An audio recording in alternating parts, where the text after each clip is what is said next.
નમસ્કાર મિત્રો, દેશ અને દુનિયા તેમજ ગુજરાતના મહત્વના સમાચારમાં આપનું સ્વાગત છે। આજના મહત્વના સમાચાર મેળવવા માટે વિડીયોને અંત સુધી જોતા રહો। સૌથી પહેલા આવા જ સમાચાર મેળવવા માટે આ ચેનલને સબસ્ક્રાઇબ કરવાનું ના ભૂલતા।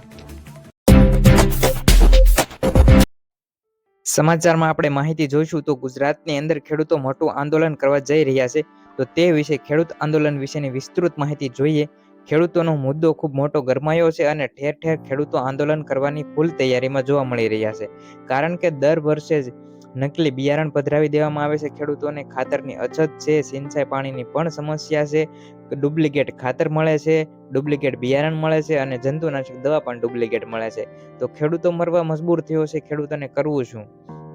ખેડૂતોનો મુદ્દો ખૂબ મોટા પ્રમાણમાં ગરમાયો છે, ઠેર ઠેર આંદોલનની તૈયારી થવા જઈ રહી છે। ગુજરાતમાં સ્થાનિક સ્વરાજ્યની ચૂંટણી પહેલા ખેડૂતોનો પ્રશ્ન ખૂબ ચર્ચામાં આવ્યો છે।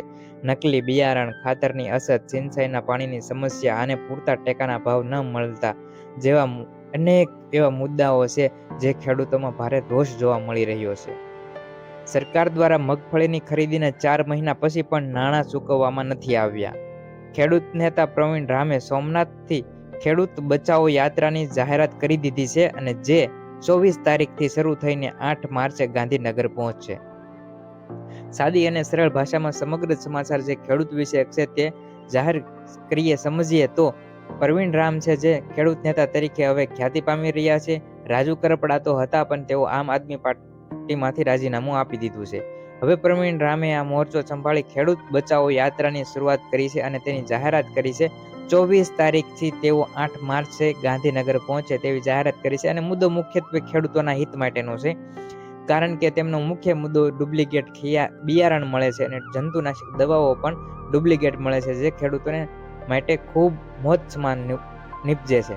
ખાતરની અછત છે, ખાતર મળતું નથી, ખાતર માટે લાઇનમાં ઊભું રહેવું પડશે અને ખાતર મળે છે તો તેમની સાથે ફરજિયાત એક દવાની બોટલ આપે છે, જે ખેડૂતોને કંઈ કામની નથી હોતી, તેમ છતાં પણ તે દવાની બોટલ લેવી પડે છે। સિંચાઈના પાણીની સમસ્યા છે, પૂરેપૂરું પાણી મળતું નથી, જ્યારે ટેકાના ભાવની ખરીદી અને ટેકાના ભાવ પણ પૂરા પ્રમાણમાં મળતા નથી। 4 મહિના પહેલા ટેકાના ભાવે મગફળીની ખરીદી કરી લીધી છે સરકારે।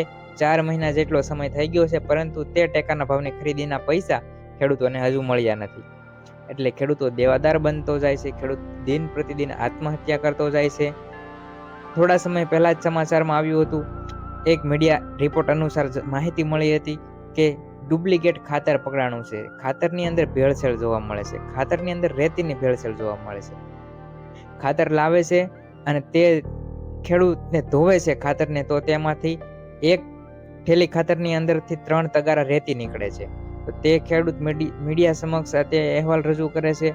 આ બધી પ્રક્રિયા થાય છે, પણ પછી ખબર નથી તેનું શું થાય છે કે કોઈ કેચ નથી હાલતો। આમ ખાતરમાં ભેળસેળ જોવા મળે છે, જંતુનાશક દવામાં ભેળસેળ જોવા મળે છે, ડુપ્લિકેટ બિયારણ મળે છે, તો ખેડૂત દિન પ્રતિદિન દેવાદાર બનતો જાય છે। તે વિશે પ્રવીણ રામ આંદોલન કરી રહ્યા છે। ત્યારબાદ સમાચારમાં આગળ વાત કરીએ તો હોળી ધૂળેટી જેવો મહત્વનો તહેવાર આવી રહ્યો છે, તેવા સમયે સરકાર છે ગેસ સિલિન્ડરની સહાય કરવા જઈ રહી છે, તો વિગતવાર માહિતી જોઈશું। સરકાર આપી રહી છે મફતમાં ગેસ સિલિન્ડર, તો વિગતવાર માહિતી જોઈએ સાદી અને સરળ ભાષામાં તો તહેવારોની મોસમ પહેલા દિલ્હીવાસીઓ માટે મોટી રાહતના સમાચાર સામે આવ્યા છે। મોંઘવારીના યુગની અંદર જ્યાં રસોડાના બજેટનો ભાર ખૂબ મોટા પ્રમાણમાં વધી રહ્યો છે, સામાન્ય લોકોનું જીવન ધોરણ ખૂબ ખોરવાઈ રહ્યું છે, કારણ કે મોંઘવારી વધી રહી છે, તેઓ પોતાના જીવન જરૂરી વસ્તુઓ પણ ખરીદી શકતા નથી। તેના માટે સરકારે મહત્વપૂર્ણ નિર્ણય લીધો છે અને આ નિર્ણય દિલ્હી સરકારે લીધો છે।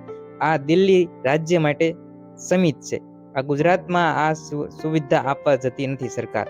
મફત ગેસ સિલિન્ડર ગુજરાતના લોકોને નહીં મળે, પરંતુ દિલ્હીના તમામ લોકોને મળશે। વિગતવાર માહિતી જોઈએ, આ મોંઘવારીના યુગમાં જ્યાં રસોડાના બજેટનો ભાર સામાન્ય લોકોના ખીચા પર પડી રહ્યો છે, તો દિલ્હી સરકારે હોળી અને દિવાળી એવો એક મહત્વપૂર્ણ નિર્ણય લીધો છે કે હોળી અને દિવાળી જેવા તહેવારોની અંદર જે રાજધાની છે તેમની જે રાજધાની એટલે કે દિલ્હીની જે મહિલાઓ છે તેમને આ 2 મુખ્ય તહેવારો માટે મફત ગેસ સિલિન્ડર આપવામાં આવશે, તેવો નિર્ણય કરવામાં આવ્યો છે દિલ્હી સરકાર દ્વારા। મુખ્ય મુદ્દો એ કિંમતી જે સિલિન્ડર છે તેનો નહીં, પરંતુ જે સિલિન્ડરની કિંમત છે તે સીધી જ લાભાર્થીના ખાતામાં જમા કરવામાં આવશે, તેથી લાભાર્થીને સીધી જ તેમના ખાતામાં ટ્રાન્સફર કરી તેમને મદદરૂપ થવામાં આવશે, જે પારદર્શિકતા સુનિશ્ચિત કરશે કે કોઈ પણ મુશ્કેલી દૂર કરવામાં જે લાભાર્થી છે તેમને મદદરૂપ થઈ શકે છે. તો દિલ્હી સરકારે મફત ગેસ સિલિન્ડર યોજના લાગુ કરી છે અને આ દિવાળી તેમજ આ હોળી જેવા તહેવારોની અંદર મફત ગેસ સિલિન્ડર દિલ્હી સરકાર આપી રહી છે અને તે સીધી જે લાભાર્થી છે તેમના બેંક ખાતાની અંદર સીધા જ પૈસા ટ્રાન્સફર કરી દેવામાં આવશે.